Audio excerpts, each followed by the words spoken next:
Right, we're about to drop the pick. The bow's blowing off and the boat is stationary. I'm easing away on my windlass. That's letting the brake off. I've got to pull some chain out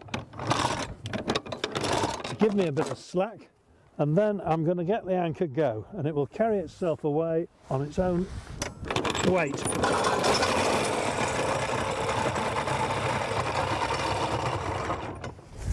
We're in about 6 meters of water here, so I'm hoping that the chain will pull itself out, and indeed it is doing as we move away. I'll just give it a little bit of help, because unlike a lot of modern windlasses, this one only goes one way. It pulls, but it won't let chain out, so you have to let it run. And I think what will happen now is the anchor will start to bite, and as it does, the boat will stern and start to swing to the anchor. Chain's pulling out now.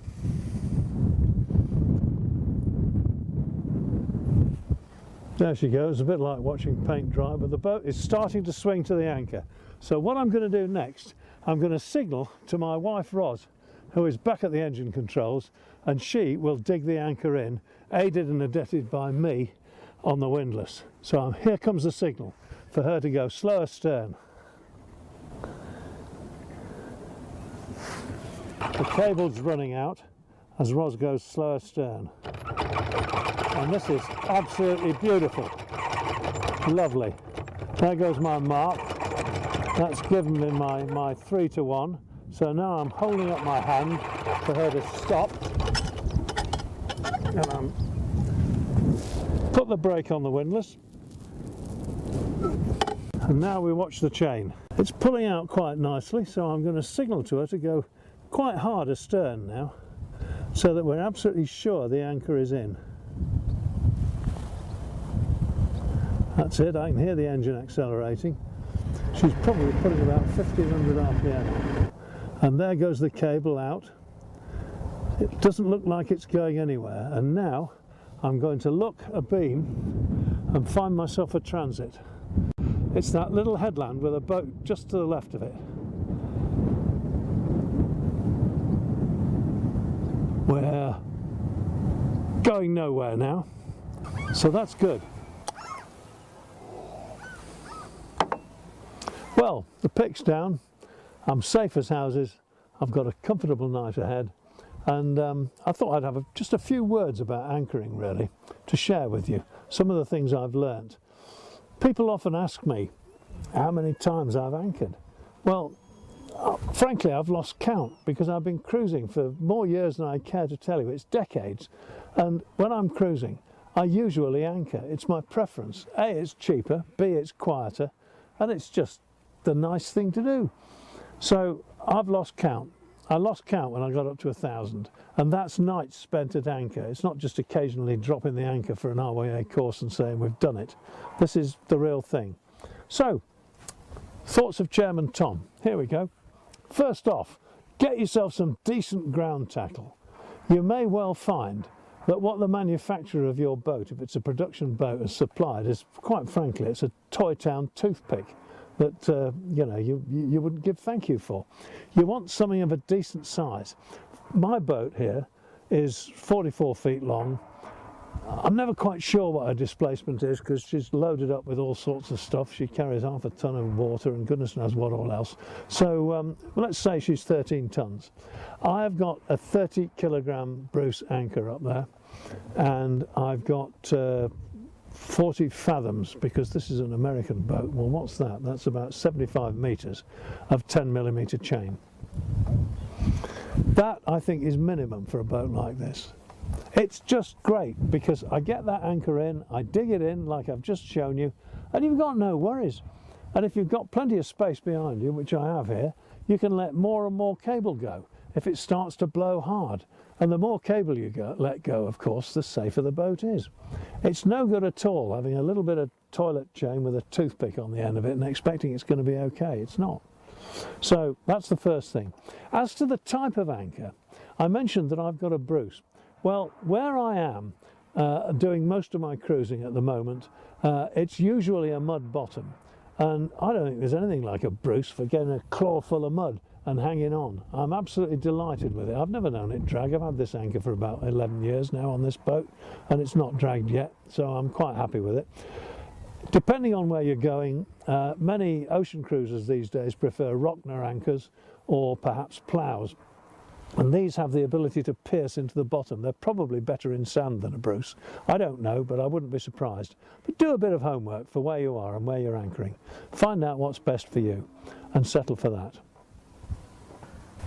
Choose yourself a good anchorage. Now, there are good anchorages, and there are really good anchorages, and there are awful anchorages. And where I am now is an absolute beauty.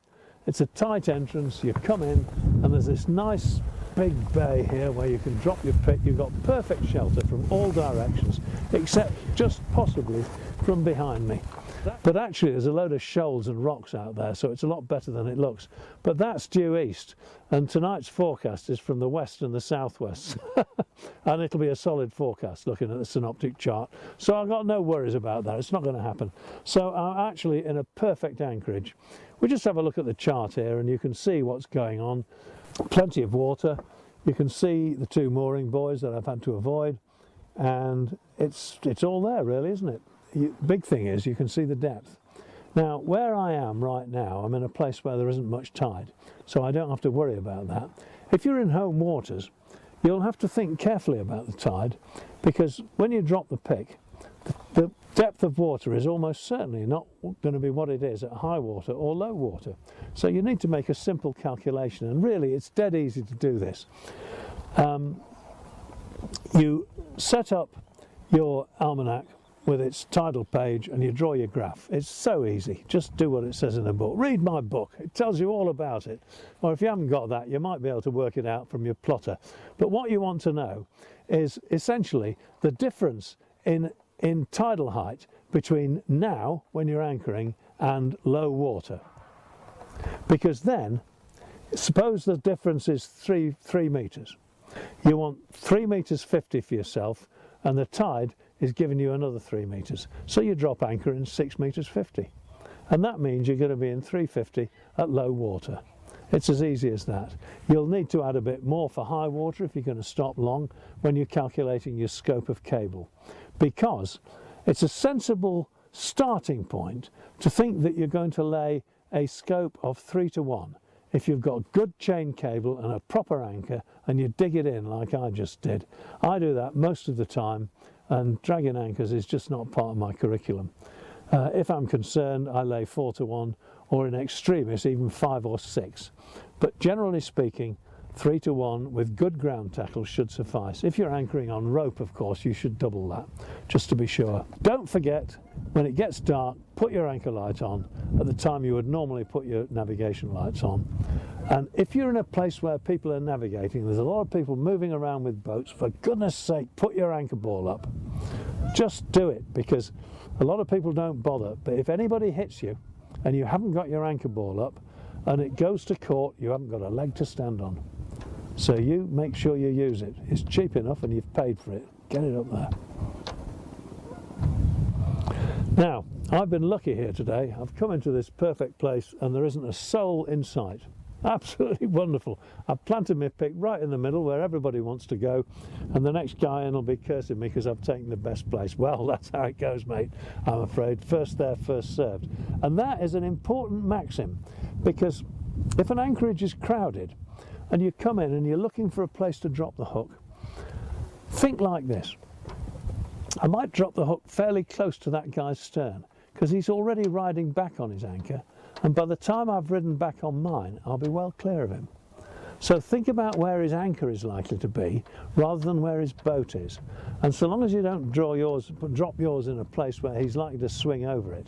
So if you decide to leave at 4 in the morning to catch the tide, then you find your anchor's right under his boat, he's not going to be best pleased when you turn him out. So give some forethought to where the anchors are as well as where the boats are. And bear in mind that if your boats are of a similar type, you're all going to swing more or less together. But if boats are a different type, that's not what's going to happen. And one final point about crowded anchorages, or even anchorages where there are just 2 or 3 people, always remember it's first come, first served.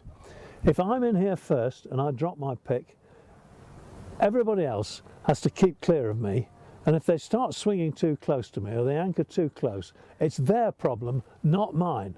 They have to move, not me. That's the unwritten law of the sea. Everybody understands that, and if you say to the guy, look mate, I think you're a bit close, sorry about that, but you know, would you mind going a bit further away? And with a bit of luck he'll do it. Sometimes it's sensible, if you're coming into anchor and you see there's a guy there and maybe there's not a lot of space, it's perfectly acceptable to cruise past him. He'll be in his cockpit or in his companionway because he sees you coming and he thinks, oh, I hope he doesn't anchor right on top of me, because everybody always seems to do that, and that's what he's worried about. So you say to him, excuse me, Saucy Sue, I'm going to drop my anchor in a minute. Could you just let me know how much cable you've got out so I can make sure that I swing clear of you? Bit of civilized communication, nothing like it. Now, as far as anchorages go, I'm preaching a gospel of perfection here, because this is perfection. But you won't always get that, and sometimes you'll be in a wide open bay.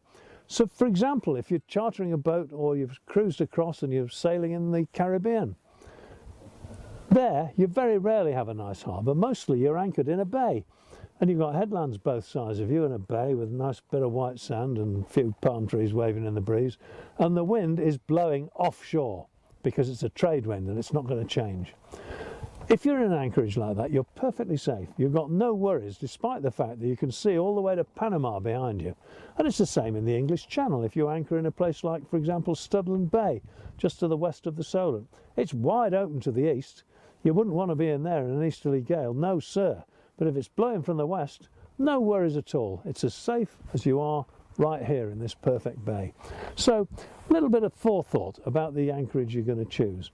If an anchorage is recommended in a pilot book, it's probably got good holding. If you don't know if it's recommended or not, have a look at the paper chart, because the paper chart will tell you what the bottom is. There might be a little S that tells you it's sand, or an M for mud, or various other things, and what they all mean is all in the big chart that tells you exactly what all the symbols are. I can't go through them all here, it's up to you to find out, but do use the paper chart to see what you're really getting. You won't get that off your vector chart. It's another thing that's disappeared with the electronic chart. Choosing a good anchorage is great fun, and there's tremendous satisfaction to be had from having a free night when the guys in the marina are stumping up and paying through the nose.